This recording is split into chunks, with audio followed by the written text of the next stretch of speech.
Então, para vocês entenderem melhor isso, eu vou começar assim bem, que vocês vão entendendo como se dá o processo inverso, né? A gente tá aqui pensando em voltar o nosso olhar a cultivos melhores, mas eu quero que vocês entendam como que a gente chegou no que é hoje esses monocultivos e a problemática deles. Então, vocês pensem aqui uma grande floresta, né? Como ela vai sendo colonizada, tá?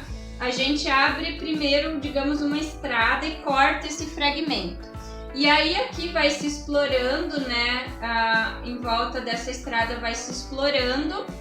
A gente começa a abrir transversais e vai se explorando, cortando, né? Vai virando lavoura, cidades, enfim.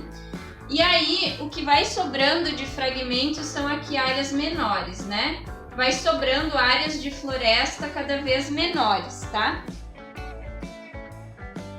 O que acontece? Existem espécies de grande circulação e espécies de pequena circulação, tá? As espécies de grande circulação, aí os grandes mamíferos, vamos pensar numa onça. Uma onça, ela ocupa uma área, se não me engano, de 50 quilômetros quadrados, ela anda quilômetros, dezenas de quilômetros por dia, para caçar, para se alimentar. Então uma onça ela domina grandes áreas gigantescas.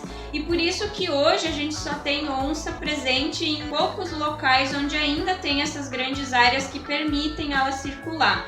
O local mais ao sul que ela se encontra hoje no Brasil, por exemplo, é aqui no Parque Estadual do Turvo, no Rio Grande do Sul, só que ela só chega aqui em função de uma conexão que tem pela Argentina lá com o Parque Nacional do Iguaçu. E lá do Iguaçu ela tem outras conexões ali através, acho que é do Rio Paraguai, enfim, com o Pontal do Paranapanema, depois com o Mato Grosso do Sul, enfim. Então, nesse cenário aqui de pequenas fragmentações, isso vai reduzindo o habitat para as espécies. Começa com essas espécies de grande porte e depois, conforme esses fragmentos vão ficando mais distantes, vocês vejam aqui que com essa fragmentação eu fui tirando área, né? E esses fragmentos aqui vão ficando cada vez menores. Então, quanto menor esses fragmentos e quanto mais distante, sem conexão entre eles, mais se perdeu o habitat para essas espécies.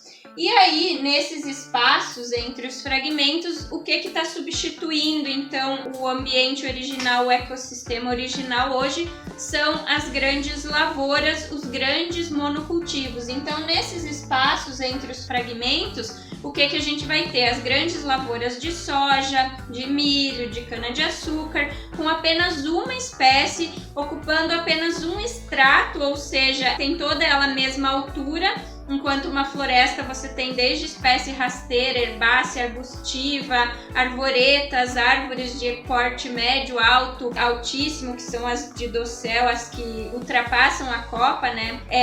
E aí tem as trepadeiras, enfim, só falando de plantas, né? E aí varia também a questão. Imaginem que abaixo do solo você tem essa mesma estrutura numa floresta entre raízes pivotantes, super profundas, raízes mais ramificadas que ficam mais próximo ao solo, né? Então você tem isso espelhado para cima e para baixo. No monocultivo você tem aquela mesma altura, pensa aí numa soja, chega em 1 metro de altura, e para baixo do solo as raízes ocupam aquela mesma faixa.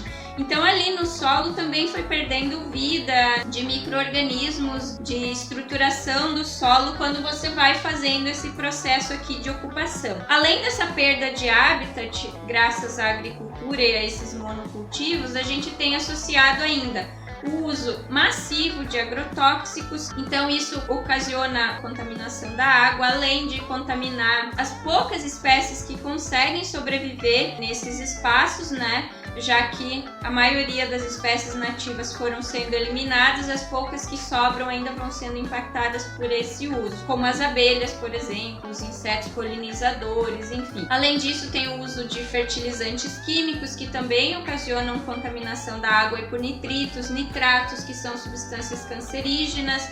A gente tem a erosão do solo, por mais que se use plantio direto, que é uma técnica onde você não revolve muito o solo e deixa a palhada, essa palhada é muito aquém do que se teria de matéria orgânica lá numa floresta, né? E aí também tem compactação do solo, que vai selando aquela camada superficial, e aí quando chove a água não consegue penetrar e abastecer os aquíferos, então os aquíferos eles estão ficando cada vez mais desabastecidos, então você precisa perfurar poços muito mais profundos para se conseguir água.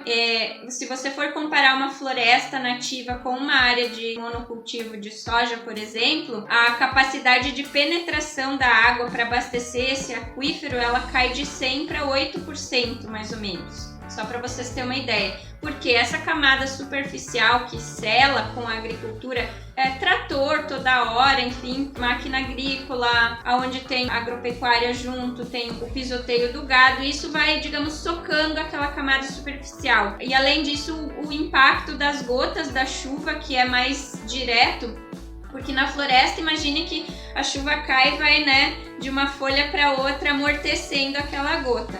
Numa lavoura, ela chega com todo o impacto, e aí o que acontece? Sela essa camada superficial, o solo perde aquela capacidade de absorver toda aquela água. O que acontece com a água? Ela vai escorrer superficialmente, e é o que causa erosão do solo, leva o solo embora e não abastece o aquífero, tá? E tudo isso ainda favorece o surgimento de pragas e doenças a essas culturas. E é por isso que se usa tanto agrotóxico, porque essa cultura ela foi desenvolvida para ser muito produtiva, mas ela se defende pouco, digamos assim. Porque dentro da planta ela tem metabolismo primário e secundário.